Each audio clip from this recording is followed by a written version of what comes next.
بہت بہت شکریہ اسپیکر صاحب. میرے خیال میں یہ بہت اہم اور تاریخ کا بڑا نازک موڑ ہے جہاں آج یہ خطہ اور ہمارا ملک کھڑا ہے. اور میں سمجھتا ہوں کہ یہ جو قومی اسمبلی کا اجلاس چل رہا ہے اس میں اگر ہمارے جو حکومتی وزراء ہیں ان کی اگر تعداد اور زیادہ ہو اور جو ان کیمرہ بریفنگ آج وزیر اعظم صاحب نے ایک ملٹی پارٹی فورم کو ایک بریف کیا ہے اسحاق ڈار صاحب نے اور پرائم منسٹر شہباز شریف صاحب نے، میں سمجھتا ہوں کہ ضرورت اس بات کی ہے کہ وہاں بھی میرے خیال میں یہ رائے ضرور آئی تھی کہ ایک جوائنٹ پارلیمان کا سیشن ہونا چاہیے ان کیمرہ، اور تاکہ ہمارے جو نمائندے بہت ساری وجہ سے وجوہات وہ شرکت نہیں کر سکے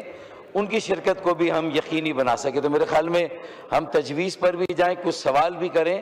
اور اگر کہیں گیپس نظر آتے تو ان کو فل کرنے کی ضرورت ہے تاکہ ہم اپنے عوام کو کسی بھی طرح کے پروپیگنڈے سے گمراہ نہ ہونے دیں. میرے خیال میں یہ اس وقت ہماری ذمہ داری ہے کہ ہم یہ افورڈ نہیں کر سکتے کہ پاکستان اس وقت ڈی اسٹیبلائز ہو، پاکستان میں ایک بھائی اور دوسرے بھائی کے درمیان کسی طرح کی خلیج قائم ہو اور اس خلیج سے کوئی اور فائدہ اٹھا جائے. تو ضرورت اس بات کی ہے کہ اس وقت جو ہماری پوزیشن ہے، ہمارا اسٹینڈ اور موقف ہے، وہ بہت واضح ہونا چاہیے. اور پھر یہ ایک بہت بڑی آزمائش ہے پوری ملت اسلامیہ کے لیے، اور ہمارے لیے بالخصوص اس لیے کہ ہم ابھی معاشی طور پر پوری طرح سے اپنے پیروں پہ کھڑے نہیں ہوئے ہیں. ہم نے معاشی استحکام اور ترقی کا سفر ابھی شروع کیا تھا. مارکہ حق میں جہاں ہماری سویلین جمہوری قیادت وزیر اعظم پاکستان شہباز شریف صاحب اور ان کے ساتھ ہماری جو عسکری قیادت ہے چیف آف ڈیفنس فورسز جناب جنرل عاصم منیر صاحب نے جو ہمیں کامیابی دلائی گزشتہ سال مارکہ حق میں، ہمارا سر فخر سے بلند ہوا، اور پھر ہم نے اپنی ساری توجہ یکسوئی کے ساتھ مارکہ معیشت کی طرف مبذول کی، اور یہ سال 2026 اسے ہم نے مارکہ معیشت کا سال قرار دیا. تو میں سمجھتا ہوں کہ ہمیں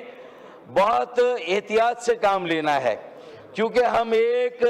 ٹائٹ روپ واک پر چلے ہیں، ایک تنے ہوئے رسے پر ہم چل رہے ہیں. ہمیں ایک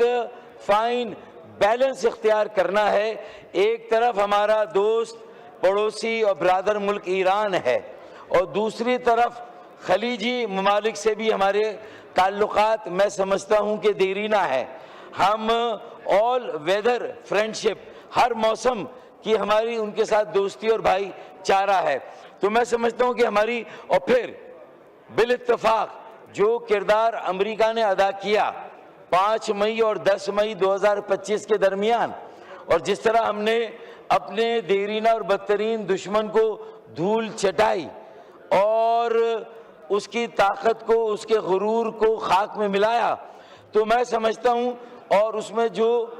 جنگ بندی ہوئی اور امریکہ کا کردار تھا، اور پھر ہم نے یہ دیکھا کہ پاکستان اور امریکہ کے تعلقات کے ایک نئے تعلقات کے دور، ایک نئے دور کا آغاز ہوا. تو ہمیں اس کو بھی سامنے رکھنا ہے. لیکن چونکہ ابھی چند دنوں پہلے یہ ایک بدترین جارحیت ہوئی ہے، ایک سفاکیت ہوئی ہے، اور ایک توسیع پسندانہ عزائم پر عمل کر کے اسرائیل نے جو حملہ کیا ہے ہمارے پڑوسی اور برادر ملک ایران پر، یقیناً ہم سب نے سخت ترین الفاظ میں اس کی مذمت کی. پاکستان کی حکومت نے